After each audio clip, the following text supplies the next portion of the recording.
Hello दोस्तों, स्वागत है आप सभी का हमारे यूट्यूब चैनल में।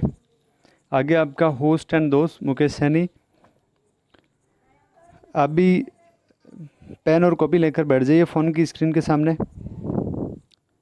दोस्तों, अगर आप हमारे चैनल पर नए हो तो चैनल को सब्सक्राइब कीजिएगा और बेल आइकन को ज़रूर प्रेस करें ताकि जब भी हम नए वीडियो लगाएं आपको सबसे पहले नोटिफिकेशन मिल सके। शुरुआत करते हैं आज के मोटिवेशनल कोट से। आज का मोटिवेशनल कोट है, बहुत गहरी बात लिखी हुई है, समझाने की ज़रूरत नहीं है इस बात में।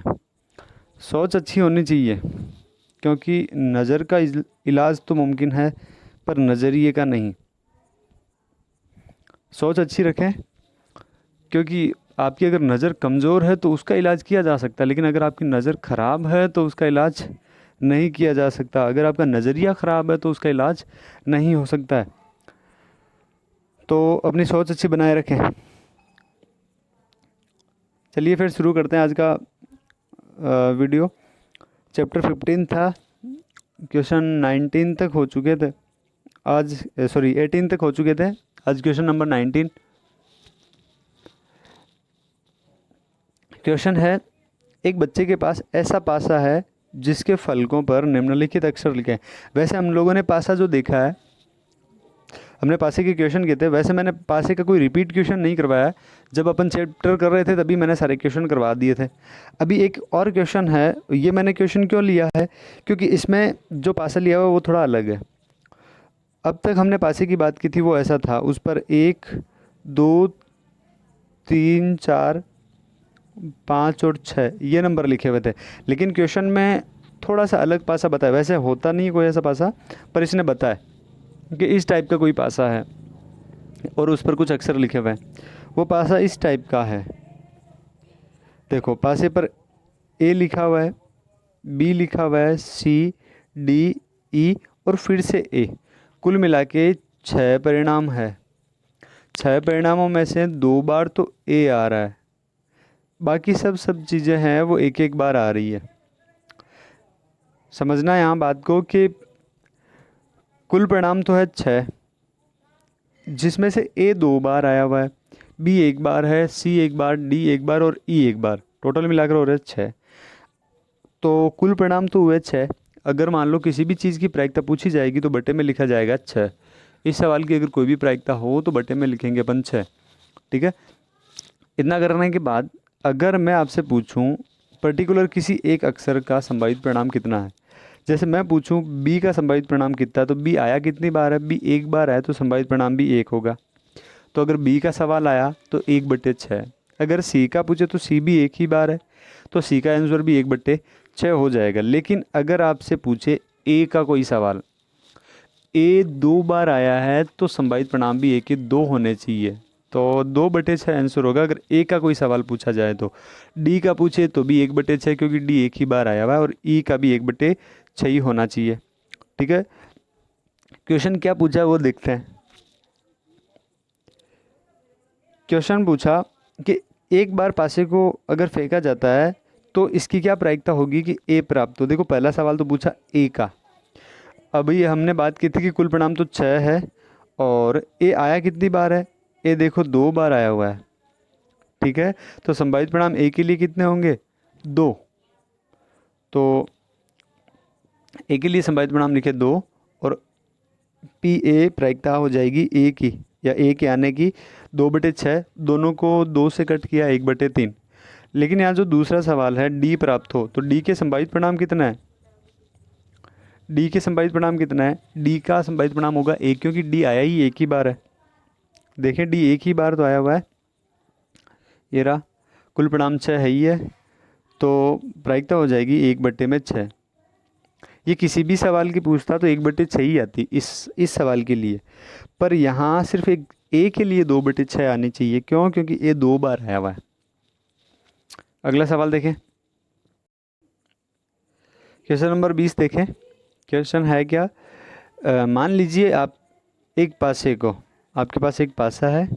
अब वो पिछला पासा हो या फिर कोई अदर डाइस हो चलेगा, जो भी जिस भी प्रकार का डाइस है वो चलेगा।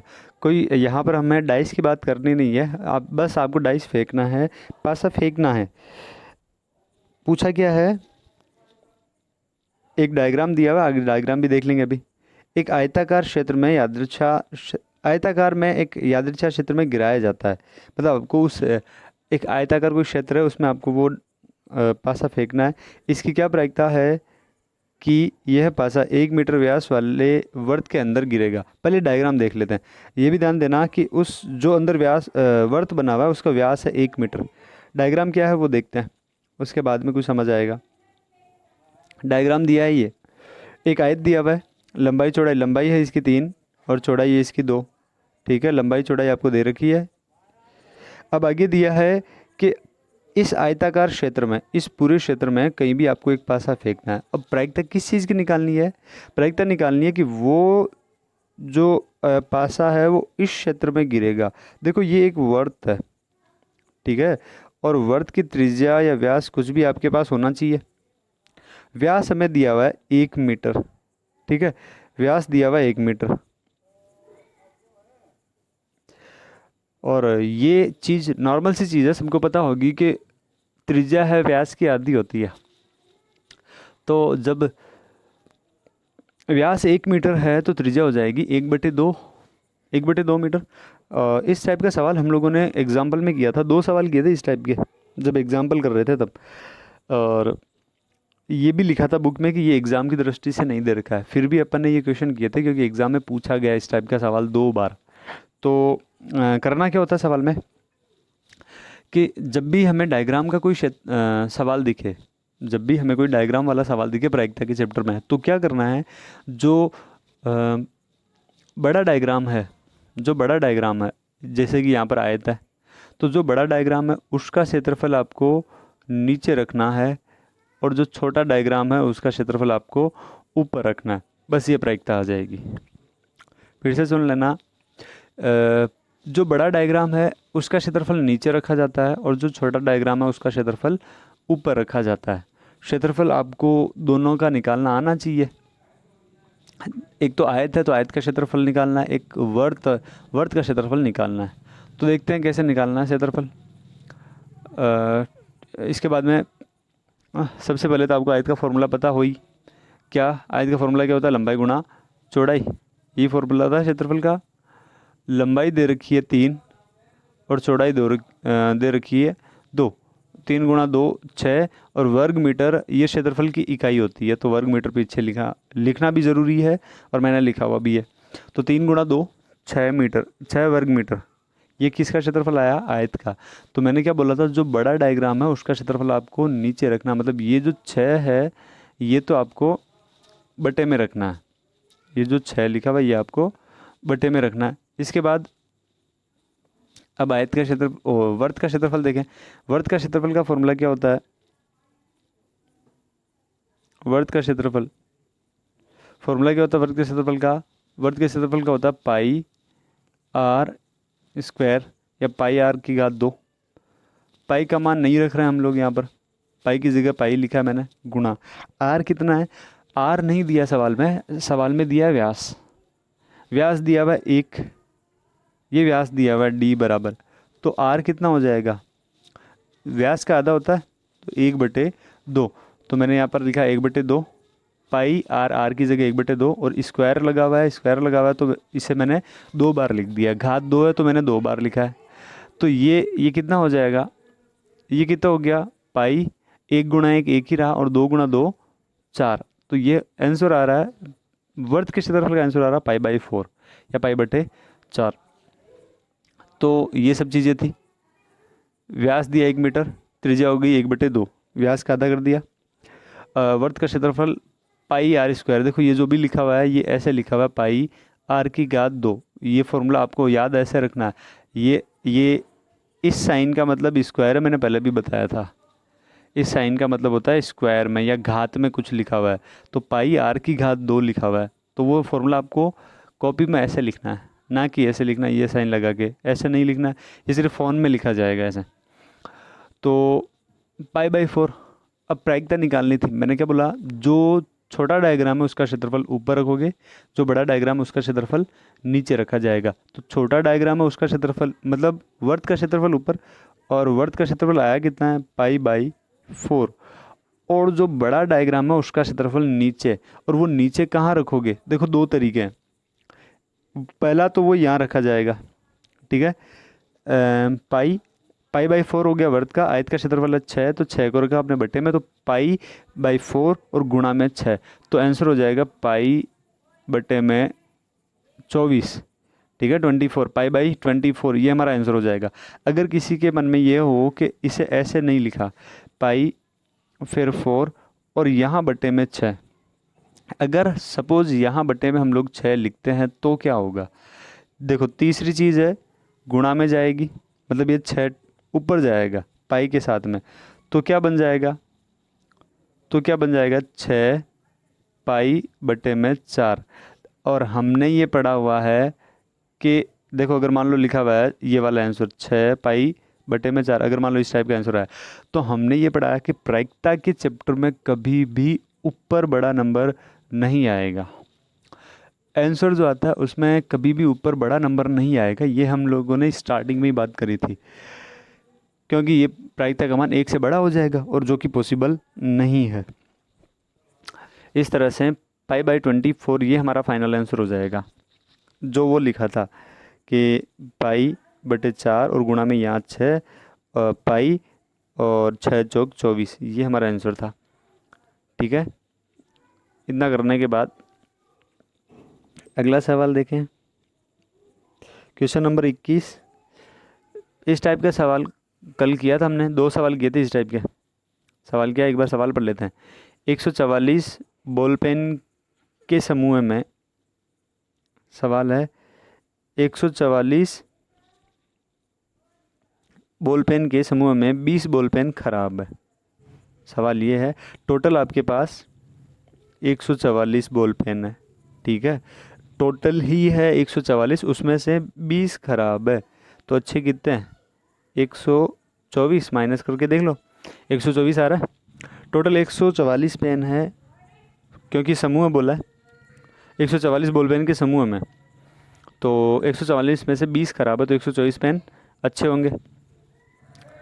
अब क्या करना है, आप वही पेन खरीदना चाहेंगे जो अच्छा है, जाहिर सी बात है हम लोग अच्छा ही पेन खरीदना चाहेंगे, कौन ख़राब पेन खरीदना चाहेगा, आप ख़राब पेन खरीदना नहीं चाहेंगे। सवाल ये है कि आपको अच्छा ही पेन लेना है कुल मिला के, और सबको ही अच्छा पेन ही लेना होता है, ख़राब पेन किसे लेना होता है। दुकानदार इन पेनों में से मतलब इन 144 पेनों में से, जिसमें कि 20 पेन खराब भी पड़े हैं, 144 पेन है टोटल, उसमें से 20 पेन खराब है, 124 पेन अच्छे हैं, आपको वो इन 144 पेनों में से ही एक पेन निकाल कर देता है। यादृच्छा का मतलब है कि उसने देखा नहीं है, ठीक है। अब इसकी क्या प्रायिकता होगी, तो प्रायिकता देखो किस चीज़ की पूछी है, देखते हैं। पहला, आप वो पेन खरीदोगे, आप वो पेन कब खरीदोगे, ये तो सोच कर देखो एक बार, आप वो पेन कब खरीदोगे, जब पेन अच्छा होगा। सवाल में लिखा भी था, और जाहिर सी बात है अच्छा ही पेन लेंगे हम लोग, ख़राब पेन कौन चाहकर ख़राब पेन लेगा भाई। तो आप वह पेन खरीदोगे, कहने का मतलब इसका ये है कि वो पेन अच्छा होगा, इसकी प्रायिकता पूछी है, ठीक है।